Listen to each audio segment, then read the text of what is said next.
All right. Hello and welcome, Just a Family. This is giving you something to talk about, or Just a Live TV, as I like to call it. I'm your host, Melissa Krechler. I'm an identity coach, spiritual teacher, business mentor, and creator and founder of not only Just a Live TV, but also the Women Supporting Women Can Network. Today, we are going to be talking about struggling with conditioned PTSD, and this is going to be quite the whopper of an episode. I'm absolutely excited. And our sponsor today is a Phoenix Identity. Go and check them out. They're offering you the 911 3-month life crisis package. If you're feeling like you don't know who you are, if you feel like you want to take control of your life back, go and check that out. Link in the description. Use 911, the coupon code 911 to get it for 25% off. So 3-month coaching package, a Phoenix Identity in the description of this video. And on that note, let's hand it over to my guest speaker to introduce ourselves, Caurel Richards. Hello, everybody. As she mentioned, my name is Caurel Richards. I always have this struggle saying what I do because it changes so often. But essentially, I am a transformation coach, a rapid transformational therapy coach, actually. And I work with childhood trauma predominantly. So that could be linked to anxiety, depression, whatever you call it. But like she mentioned today, we're going to be discussing PTSD and specifically complex PTSD, which I'm not sure that many people are aware of. So this is my way of bringing awareness to it because it's something that I lived with or I'm living with, but have better management skills now. And I'm just doing my best to bring awareness to that. So everyone that is struggling with this knows that, one, they're not alone and that it is possible to still live a fulfilling life with it, even though it may be a struggle at times. Yeah, absolutely. I was just trying to find my notes from today's episode and forgot that, I have a whole full desk behind me. No worries. Oh, I wanted to show you my newest creation. I posted it all over my Facebook today. So I make heat therapy bags, right? That's one of my 6 businesses, and you're local to Winnipeg. So I was like, oh my God, I have to show her little gnome bags.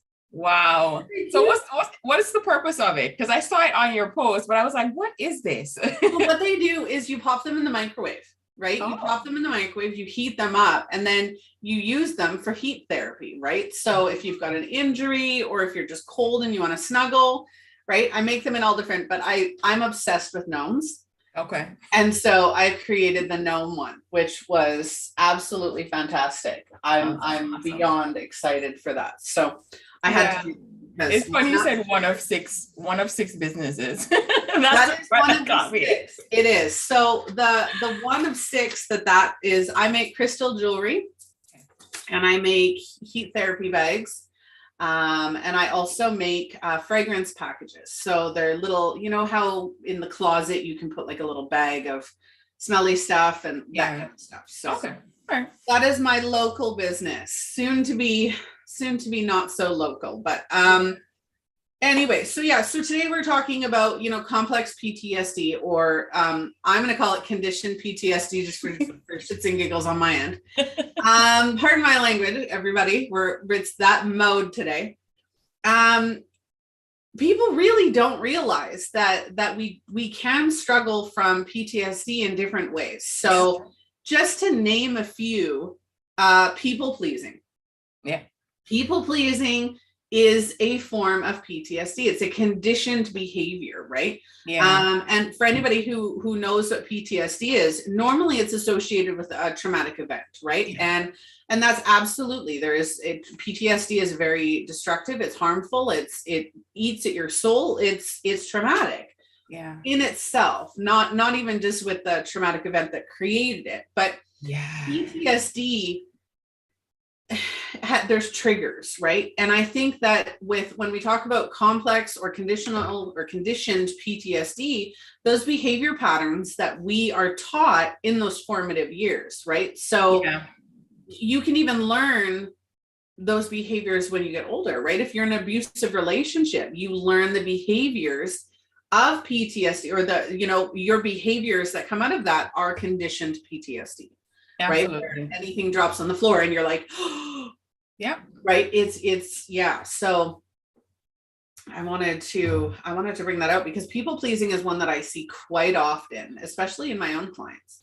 Yeah, absolutely. What I think we don't recognize is that we're predisposed to these behaviors, like you said, at a formable age, where you're a sponge, right? So you're looking to the outer world, and the outer world is expressing to you everything about you, is how we see it as children. It's not separate. Anything that we see, observe, experience, we bring it back to us as it meaning something about us. So the interpretation always is rooted in, oh, hey, my mom and dad are arguing. My sister is arguing with her friends. They're arguing because of me. It always somehow comes back to that, because while we know that we have an inner world as adults, as children, we don't know the difference between inner, outer, internal, external. It's just one thing, because we're just sensational beings at that point, and logic doesn't really kick in until you're about 7. So you can't really make sense of it unless someone explains it to you. So when you're feeling and experiencing certain things and no one's explaining it, you interpret it your own way with the limited knowledge that you have. And chances are you're not necessarily giving it the right interpretation. So I think we carry that into our adult life, not realizing that belief that we have is ingrained subconsciously, and we're living through those beliefs. And that's getting us into patterns and habits that we get so confused, we get so frustrated, because I'm like, I want to break this pattern, but whatever I do, anything I do, it's just not working. Yeah. I created what I call the 7 mindset pillars. And it is basically that ideal that, when we're children and as we go through our formative years, right? The things our teachers say, the things our peers say, our parents, our situations, even if they're positive situations, they create our beliefs, right? Yeah. We create our beliefs from our experiences in those formative years. And then every belief that we have, those beliefs are what triggers our emotions. Those beliefs are what trigger our choices and our logic. Yeah. And as we get older, and I'm for your clients and my clients, what ends up happening is you get to a point where you're like, this isn't who I want to be. This isn't the path that I want to be on. And then, so let's say religion, because religion is a big one, right? There's religious beliefs and religious ideals, and they're all, there's no judgment, shame, or blame in any of them. So don't think that I'm bringing that up for anybody watching. But what ends up happening is, you think about it. So if you're taught in your culture or your religious belief that you have to be with a certain person, or you have to be with a certain type of person, right? So let's say I have to be with somebody who is this religion, this color, this behavior, this lifestyle, or this career. You'll make decisions based on those thought processes. Absolutely. And then your dream person who comes along. Okay, so let's go this way. I'm going to use this as different. We grew up with Disney. Okay, so I'm in my 30s. I'm almost 40. I grew up with Disney princesses, and oh my goodness, Disney princesses told us we needed Mr. Tall, Dark, and Handsome, Prince Charming, all of that, right?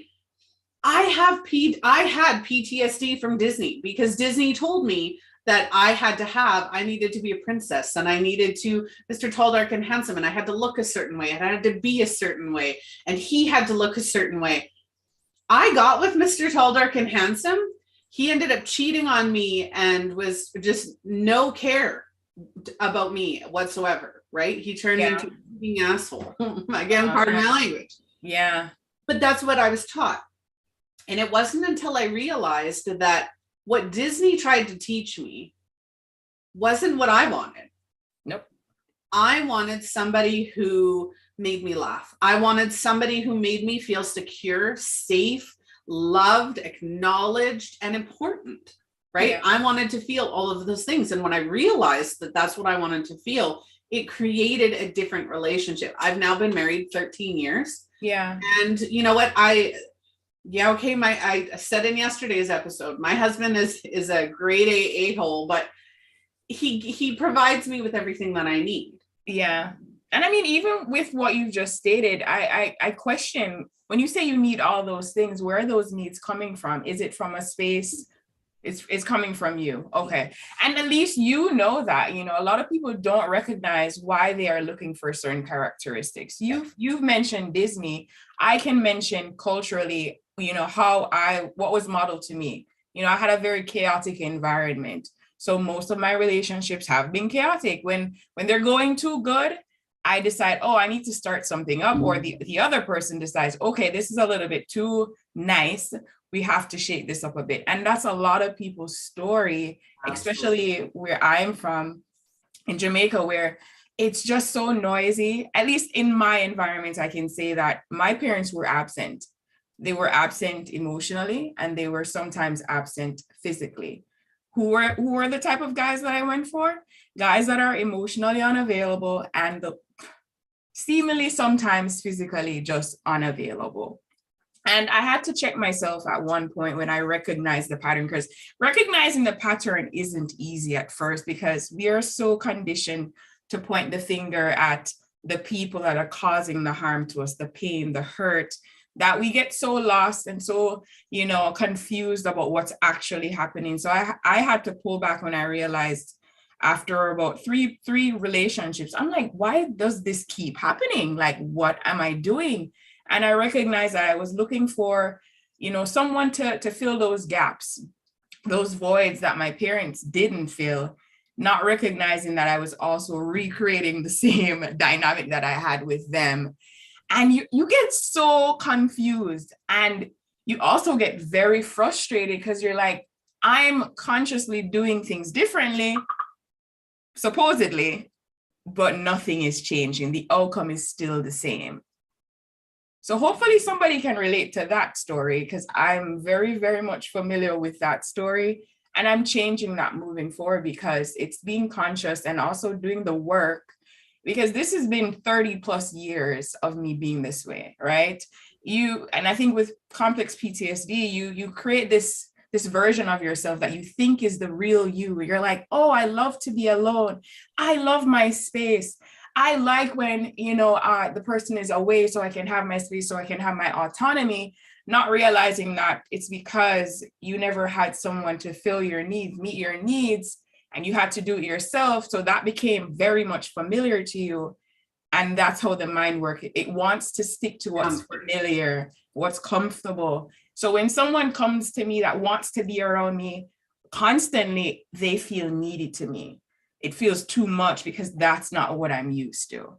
And you have to consciously make different decisions now, because you're like, okay, I want a different outcome, so I have to do something different. Yeah.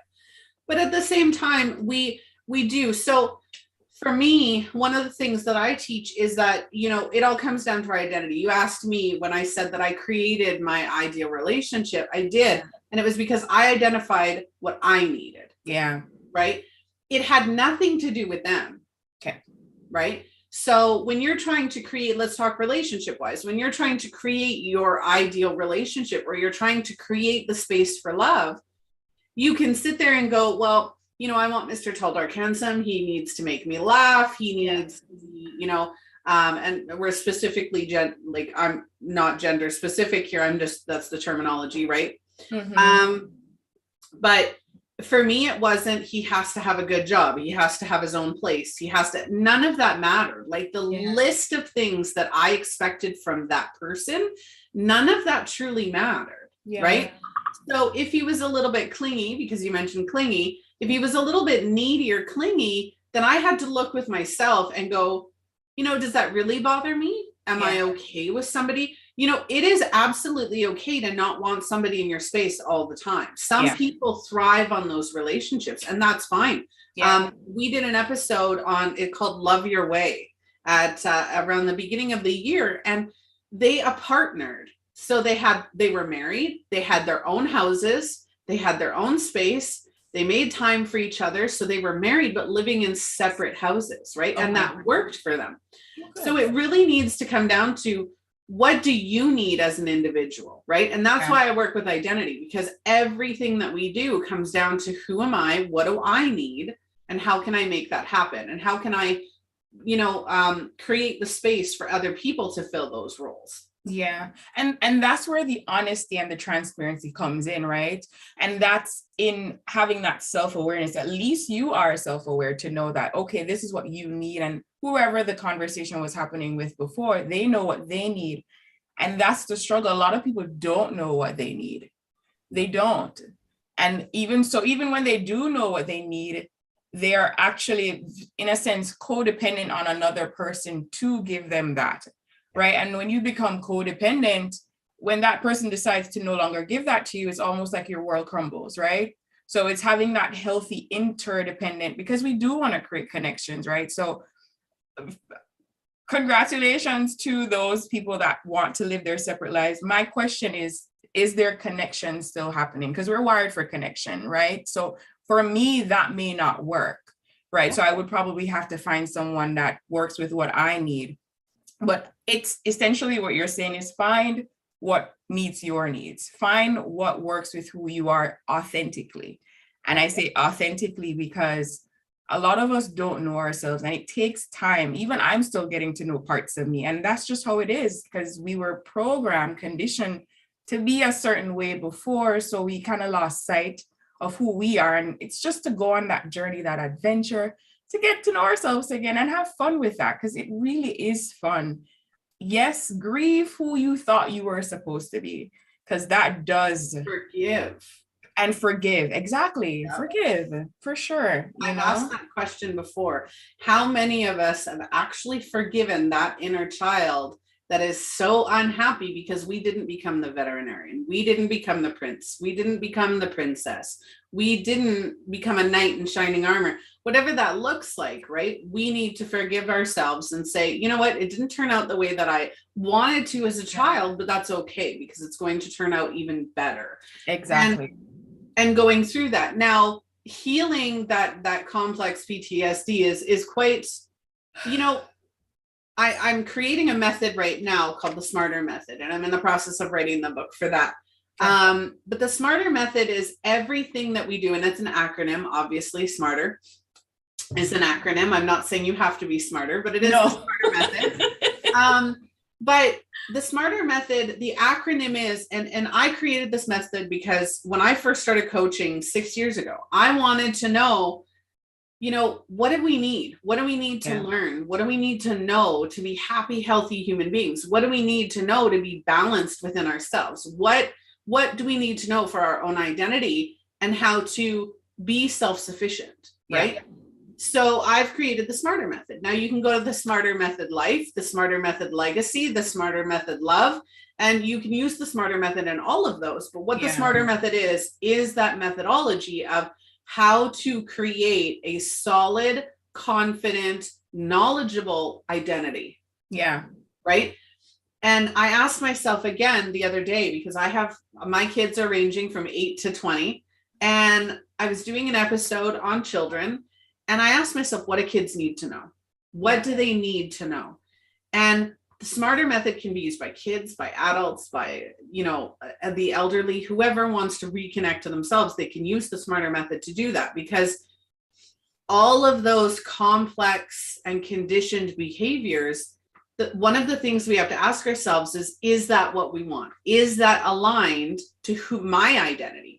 Or is that somebody else creating my identity? Because nobody else can create our identity. Absolutely not. It's our own. Yeah. I'd be interested to see what the SMARTER method looks like. I know you're still working on it. So I felt compelled to say this because it was just popping in my head while we were talking. I want people to understand that experiencing complex PTSD isn't all negative, because my greatest gift came from having or experiencing or thriving, I say no, with it, right? It made me hypersensitive, right? Very hypervigilant. I'm able to just kind of see things shifting. So why I mention that is because we also have to take from it the good that came from it, because it's not all bad. Right. So in recognizing, okay, through your trauma, there is a gift, and it's finding that gift. It's not all gloom and doom, right? And it's you actually manifesting that part into something greater, right? So your life isn't over. I want you to know it's really not over. It's just making the best of a situation that, you know, to be honest with you, you had no control over. None, absolutely no control.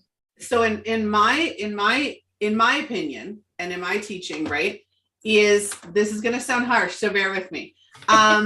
We did control it. We did create it, whether subconsciously or consciously. We did create it because of that conditioning, because of where our beliefs were. If we feel unworthy, we are going to subconsciously create situations that make us feel unworthy. Yeah. Right. And not on purpose, not because we want to, but when you look at it that way, right? Mm-hmm. A lot of people are like, Melissa, but that will cause a lot of shame and a lot of guilt, but it doesn't. What it does is it empowers you. When you realize that I created where I am right now, I created 95% of my reality where it is right now. Yeah. That means I can recreate that 95% of my reality. Okay. Right. And it's turning that negative into a positive. Yeah, absolutely. I agree with that. I think the part that we had no control over is those early years, right? We were seeking survival, like we wanted to survive. So that's the part I'm saying that we don't have control over. It's everything else after that. And of course, maybe we're not aware of it, but knowing that up to a certain point, the choices that we are making subsequently are the decisions that are leading us to the disappointments that we're experiencing. You know, why is it that we're so quick to be excited about the good things, but then when the bad things come, it's just like, oh, it's somebody else, it's something outside of me. You have to accept the good and the bad, because it is coming from the choices that you're making.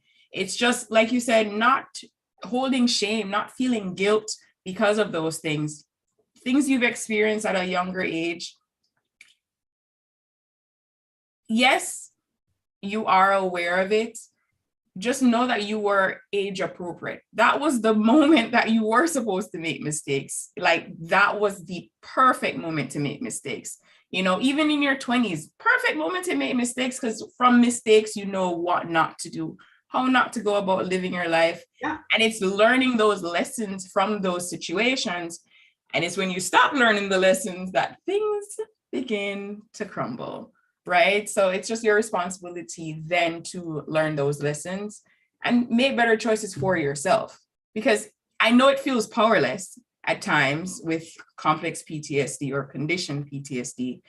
The truth is you have to tell yourself different things. Your thoughts start everything. So if you're thinking that you're powerless, you're not going to do anything. First of all, you're going to think that you're stuck. And to be honest with you, the truth is you do have the option to make different choices. It may have not felt like it then, but you're older now and you're able to actually consciously make different decisions. Even though it may seem tough, it's not impossible. Yeah. Sorry, I just had to write something down. No worries. Apparently I'm getting little dings now. Got to turn my Facebook off. So it's dinging in the background. Now it's off. Okay. I completely agree. We need to focus more on, you know, our accountability, our responsibility. We do have that. And that's actually part of the acronym for the Smarter Method. Part of it. I was curious to see what it stood for. Okay, so I'll tell you. So the Smarter Method is security, security, maturity, accountability, responsibility, trust. I had it. I'm changing the E. So it was emotional stability, but it's going into like the experiences, our experiences, right? And then the R is readiness, right? So when we have all of those things, and it goes into a lot more detail, but when we have all of those things, we're able to create a strong sense of identity, sense of purpose, all of that. So I think the one thing I haven't heard, and maybe it's somewhere in there, is some level of acceptance. I think without accepting, you are not going anywhere. That's actually in the E. Yeah. Okay. Good. Good. That one's in there. Yeah. I wonder if, like I said, I'm in the process of going through it all, and it is quite the process. Yeah. It is, but think about it. It took us years to be here, so it's gonna be a whole process, right? That's part of the process of my smarter method. So wow, just part. Yeah, so experiences are part of that, and it is understanding and learning from your experiences, because we do need to do that. That is a massive part of what I teach, is learning from our experiences, because they're the best teachers, right? Absolutely. They are absolutely the best teachers. Whether it's a negative or a positive experience, is always teaching you something. Yeah, I was watching a series the other day. I'm not sure if you're familiar with it. It's called Living with Yourself on Netflix. Check it out if you haven't. So it's a version. So this guy is basically cloned. So when he shows up, he's married, by the way. So the other version of him shows up, the cloned version shows up and, meets his wife. And she really can't tell the difference between them, of course, because it's a clone. And you would think that, okay, he's fresh, no trauma, no nothing. He still has the memories of the original, but he doesn't have the experiences. And I was thinking while watching it that, oh, this probably would have been a better experience with the wife, because he no longer has all that mess, all that trauma, all those experiences to cloud his judgment. And in the initial stages, she loved the idea. However, she noticed that because he lacked those experiences, they didn't necessarily have a bond anymore because they went through it together, right?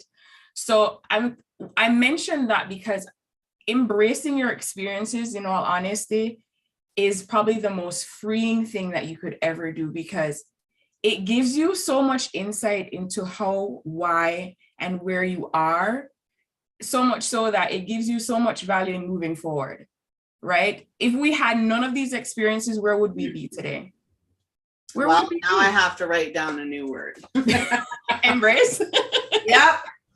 Because that actually fits perfectly. Because it's embracing your experiences, embracing your knowledge, embracing your potential, your possibilities, right? So there's the new E. So it's embrace. Hey. But I am also reading that book. And that's the thing. This is when I came up with this process, it's now, I already have 8 books for the series. So I'm starting with the first, then I'll have multiple, their programs, their books, their packages and courses. It's fantastic, right? And I absolutely can't wait to share it with the world, because it is going to be transformational. It's going to revolutionize mental health, because this will help with mental health, emotional health, physical health, because once you get this core, the smarter method is basically your core, right? It's the core of everything. And once you get that down, everything else starts to align. Yes, and that's true. And when you go through those experiences and you embrace those experiences for what they are, they don't become traumatic. They don't. It really does change your perspective, how you perceive things. Because I think for a very long time, we perceive our reality, or we perceive what we're experiencing through the lens of the traumas we've experienced, through the beliefs that we've created. So you no longer actually get to see what's actually happening because it's so cloudy, right? People pleasing, right? So people pleasing, instead of you do something, right? Let's say, okay, here we go. I made my gnome today, right? Yeah. And so I tell my daughter about it yesterday. I pick her up from school. We're going to the fabric place, and I'm cuddling with it now because it's nice and cold. So I go to the fabric place, I'm telling her all about it, and she's like, Mom, you're obsessed. And I am. I have a tote full of gnomes beside me. I bought like gnomes that are probably like 4 feet high. I love gnomes, right? Okay. And I'm like, okay, why not? So I'm thinking about it and I'm making it. And if I was a people pleaser, I'm not. I'm a borderline, every so often I'll think about what other people need, but I'm secure in myself that I'm not a people pleaser. So I'm sitting there and I had somebody else who is, and they're like, well, what are people going to think about it? What are people going to like it? Or are they going to be able to sell it? And I said, it's not going to be for everybody. Yeah. And that's the part. Right. And I could have looked at it as, what is this person going to think? What is this person going to think? I'm going to have to make it sit. I could have made 50 different variations to please every single person. Yeah. And I said, no, right. I made it so you can flip up his little face and whatever, right? Because that's how I wanted it. Yeah. This is how I wanted it. Yeah. Right. My husband was like, well, there's no pom-pom. And I'm like, that's more work. I don't want to do the pom-pom. Right. Like, no, you can't heat a pom-pom in the microwave. It doesn't make sense. And so, that's true. Finish your thought. But that's the thing, right? I could have let this take me. I came up with this idea last night. Yeah. After my episodes, probably about 2 p.m. I came up with this idea. And then I went straight to the fabric store and I started last night. I didn't get a lot of time because I had stuff to do, but I finished it and launched it within an hour because I didn't question everybody else's opinion. I went with my own, what I wanted, what I was comfortable doing, because I'm going to be making them. Yeah. And would you say that's your intuition that you're going with, your gut, you being authentic, or is it something else? What would you It's a combination of all of it, right? Okay. Because like I said, and again, I'm going to go back to that smarter method, right? You don't question everybody else. It's, how do I feel about it? Do I feel comfortable? So the intuition was the download. Oh my goodness, I should make gnome heat therapy bags. There's the intuition, the download, right? Yeah. Then I was like, do I really want to do that? Like, I sat with myself for a minute and I thought about it, right? And I'm like, yeah. And then I told my husband and I told my mother-in-law, and then I did the cutout for it. And I was super excited and I kept going. And then again, my daughter turned around and she said, Mom, like, no. And I was like, no, screw you. I'm doing it anyway. Right. And so every part of that process, or every part of the last 12 hours, has been me going, or 36 hours, 24 hours, sorry, now, is this what I want to do? Yeah.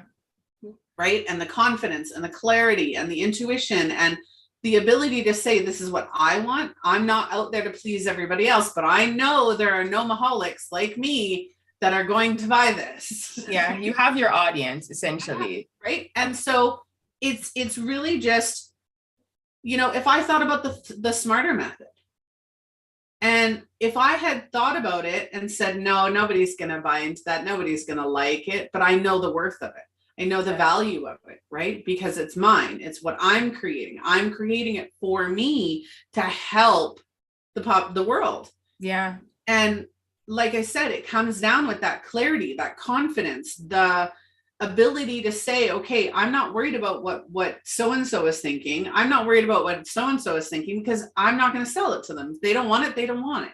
Yeah. I do remember having a situation like that a while back. I think I had just started a blog and it was really heavy in spirituality and just things that a friend of mine just wasn't ready for.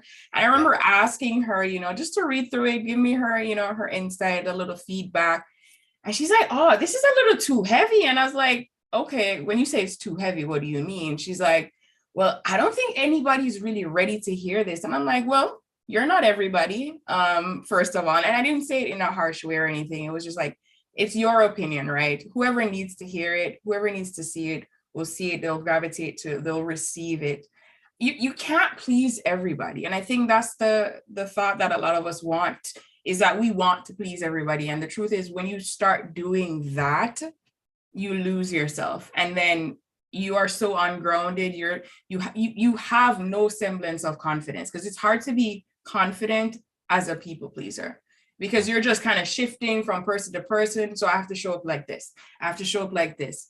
And then you get so overwhelmed to the point you're just like, I don't want to show up anymore. And you wonder why you then go into isolation, because your energy is drained, because you're basically giving away all of that energy and you're leaving yourself with nothing.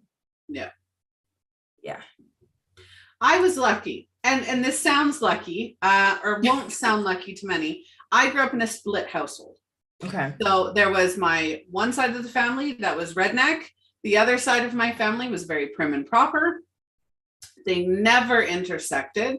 So I would be one person or one way with one side and another way with the other side. And I learned how to be myself in the middle. Okay. Right. And so whenever I would go, I have the capability where if I go out, if my friends are drinking, I choose not to drink. So if my friends are drinking, I can act and feel drunk because I have been drunk. I can act. It's like automatically I will go into drunk mode. And it's like, I haven't even taken a sip of a drink. Right. And it's just me picking up on everybody else's energies. Okay. I'm also an empath. So that. Okay. That makes total sense though. Cause I was about to check you. Like, what's going on here? You know, there's a difference between what I do being an empath and taking on that energy, right? And having fun like everybody else versus me doing it to please everybody else. Okay. Right.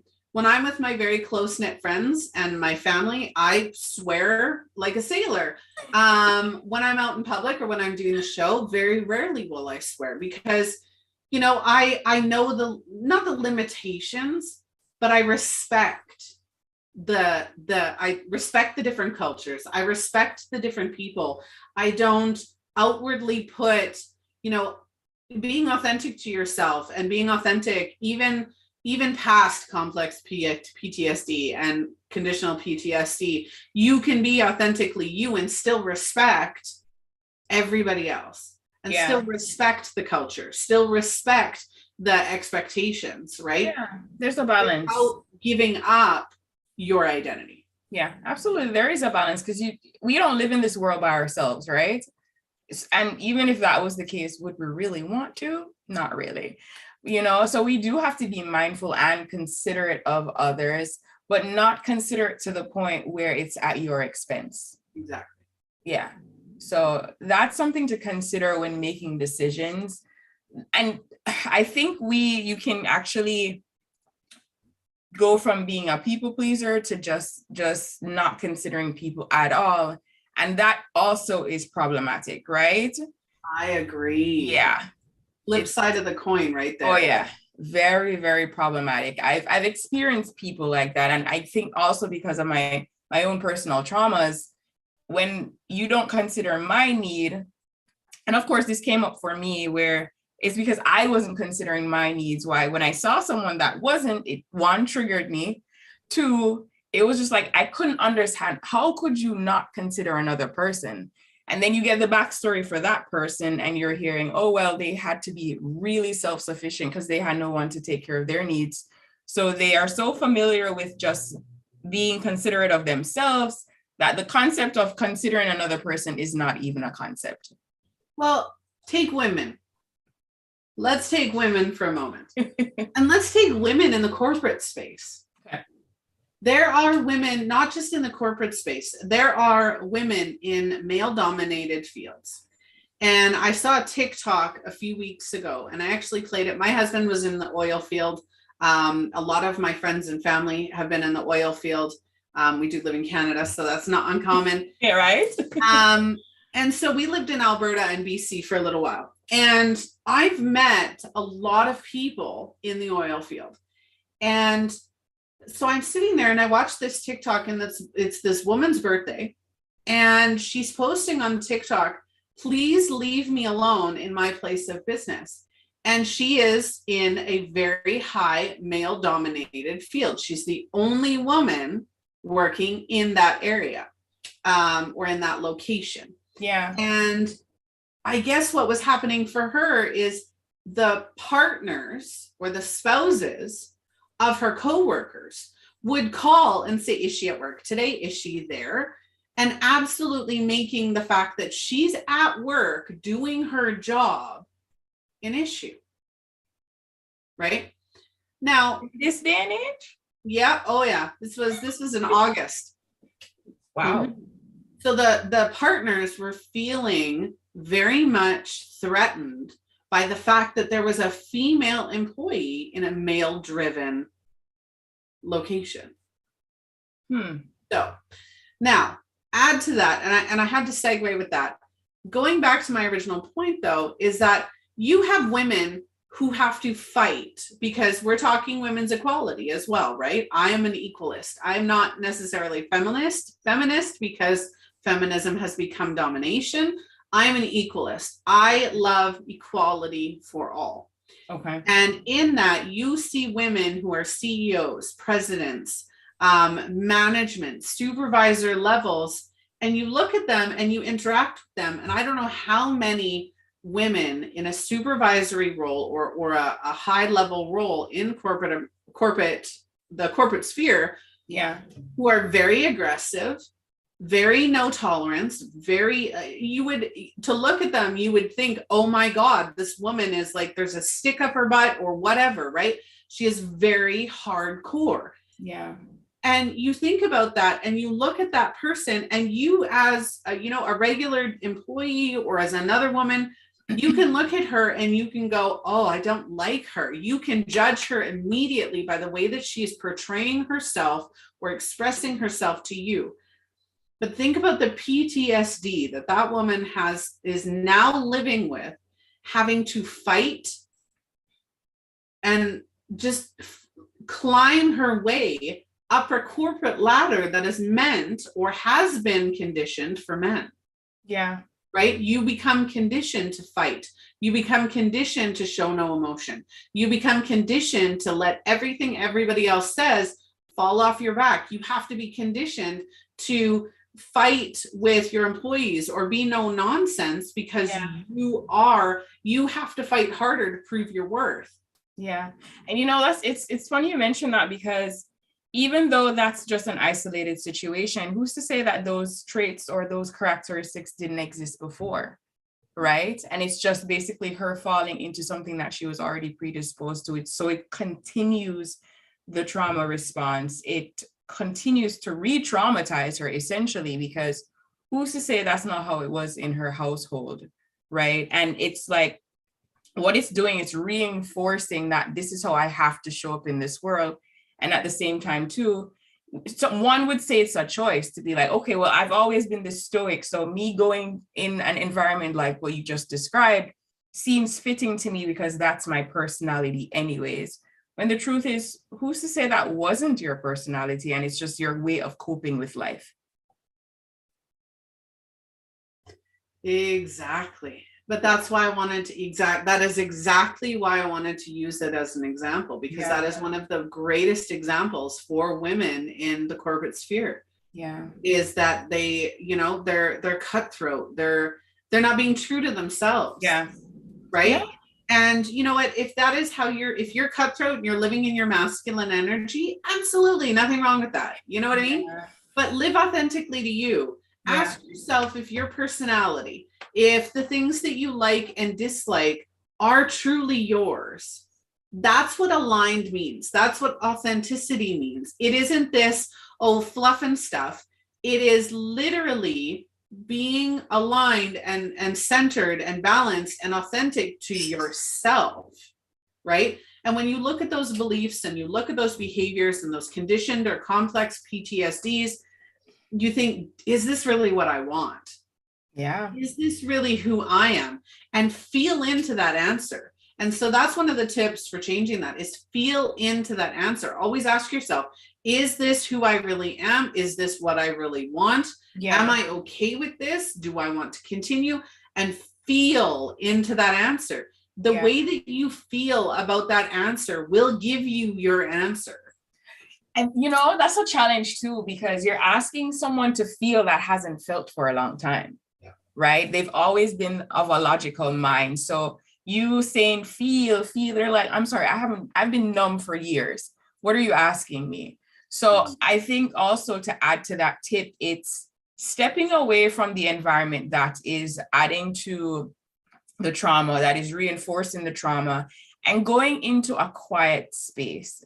So you can actually hear your thoughts, because a lot of us are hearing thoughts of everybody else or what the expectation was of us.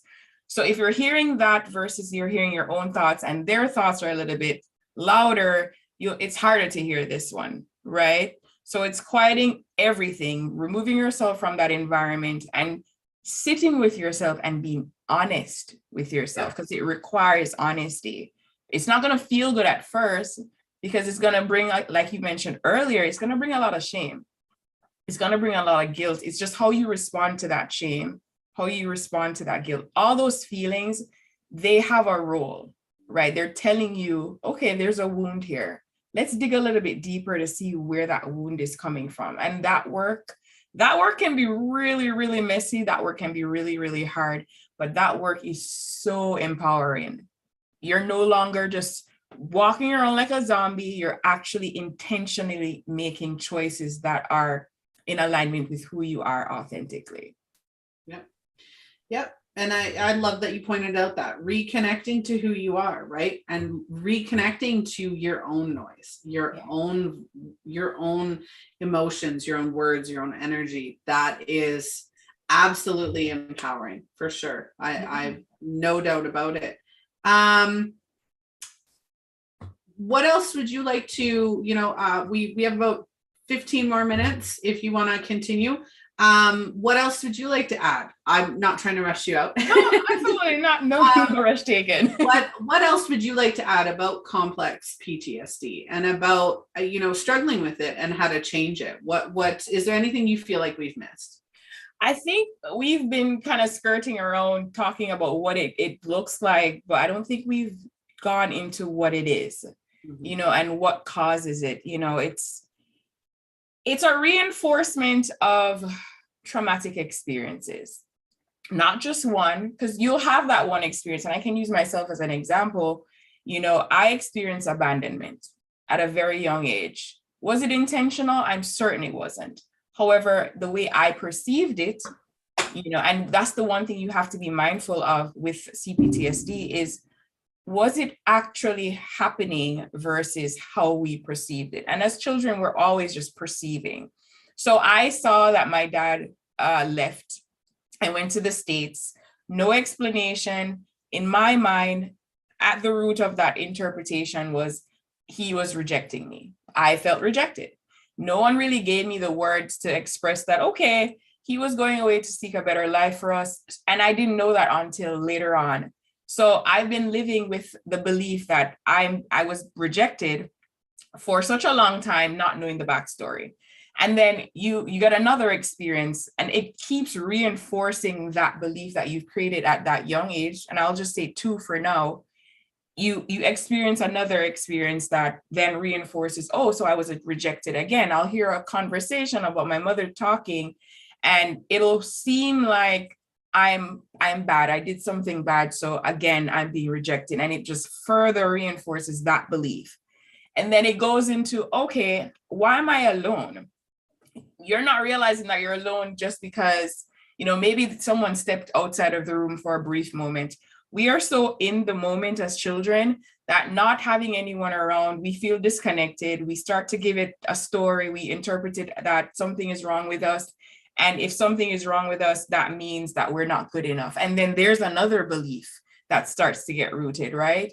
So I think the difference between complex or conditioned PTSD is that it's not a trigger, it's more rooted in beliefs. And these beliefs are so rooted and have been rooted for so long that you start living your life believing these things and you're looking for things to reinforce these things. So when you go and you do a public speaking engagement and you have this thought that you're going to be rejected, you're going to be judged, you're going to be unsafe, you're not going to perform the way that you want to because you're already judging yourself that you're not good enough. So you don't get to say the things clear as you need to. And then essentially somebody's going to come to you and say, oh, that speech was terrible.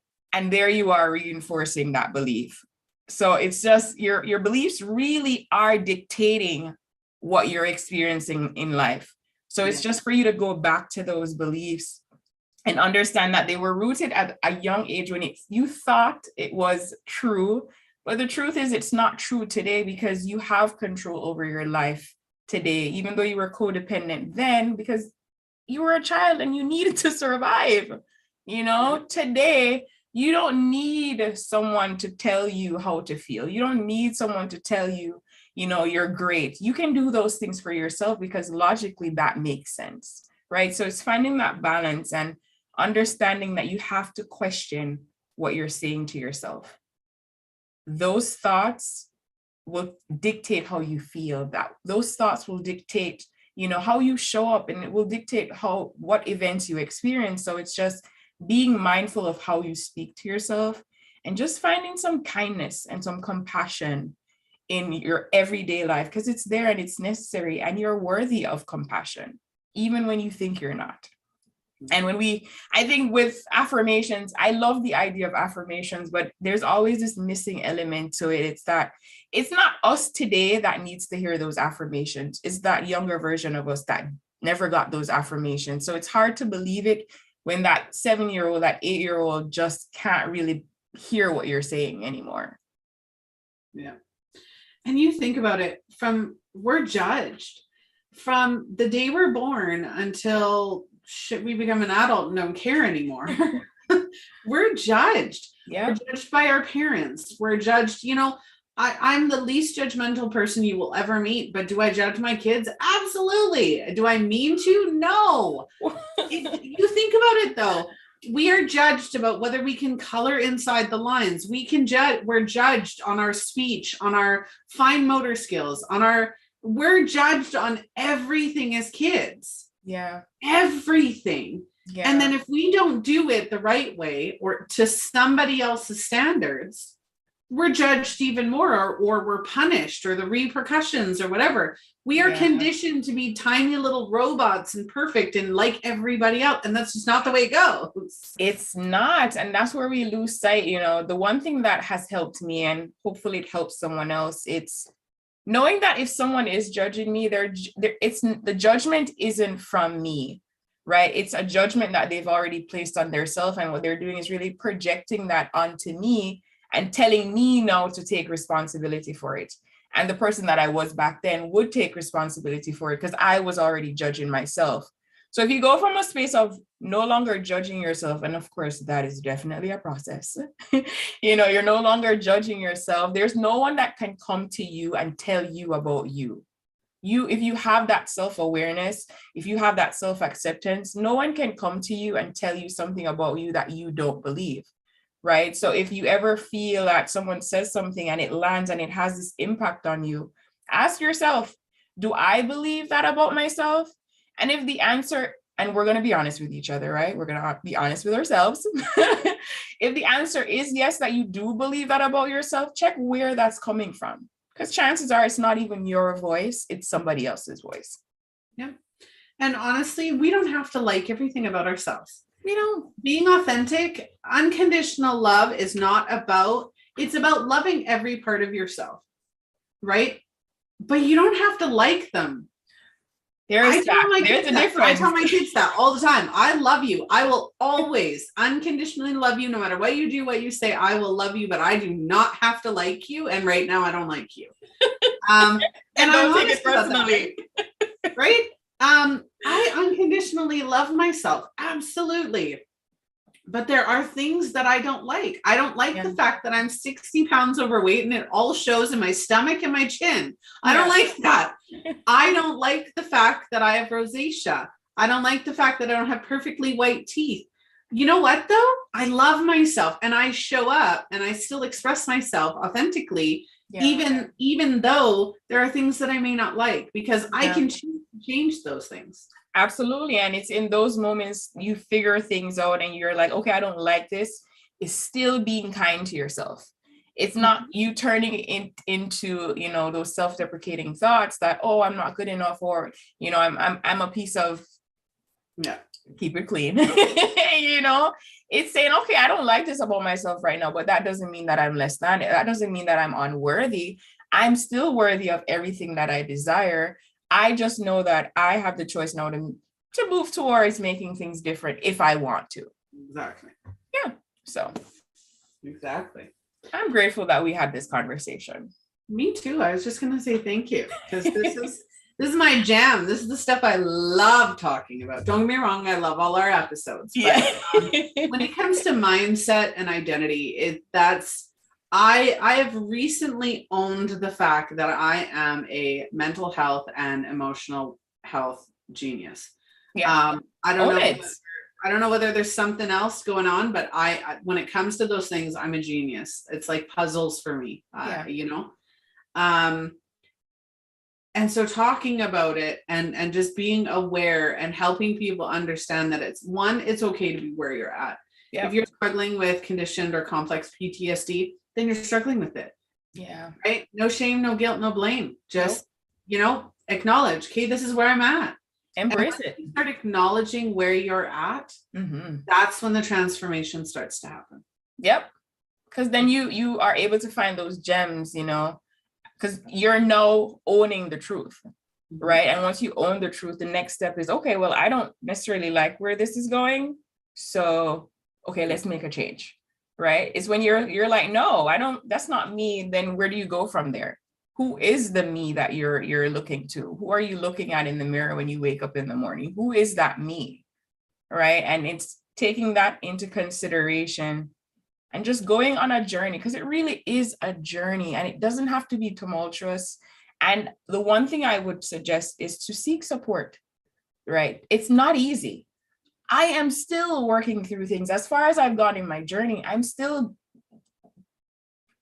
bumping into parts of me that I didn't even know existed, because I'm having experiences with people and I'm like, oh, I didn't know that this was still going on, or I didn't even know that I had this attribute. And it's then, okay, I'm like, all right, so this is what's going on. And then I'm kind with myself. And in being kind with myself, I'm able to work through it, right? We don't want to be isolated. If anyone ever tells you they like isolation, I don't see how, as human beings, as connected as we want to be isolated. And I know COVID reinforced that for a lot of us, but isolation, we thrive on connection. You don't want to deprive yourself of that because you're scared. And I know you feel unsafe in this world with CPTSD. The world seemed unsafe back then. It's safer now, right? We're far removed from hunter-gatherer times. We can survive. We can actually thrive. It's no longer just surviving. We can thrive. And we can do that together. We can definitely just do that together. So ask for help whenever you need it, because the help is there. And if you're interested in connecting with either myself or Caurel, you can do so. Our links are in the description of this video. And that's one of the things that both of us work on, is we help people reconnect. We help people heal. We help people, just feel more in control of who they are and able to express their identities. So go and check that out. Well, thank you, Caurel, for joining me today. Absolutely. I'm happy that I showed up and showed out, and you did the same. Absolutely. We're going to have to connect in person. Yes. Yes. We're going to have to connect. Yeah, exactly, right? Coffee date. Local Tim Hortons. Here we come. No. Oh, man. All right. Well, like I said, just a family, if you would like to connect with either myself or Caurel, please do so. Link in the description. Today's episode has been sponsored by Phoenix Identity. Go and check them out.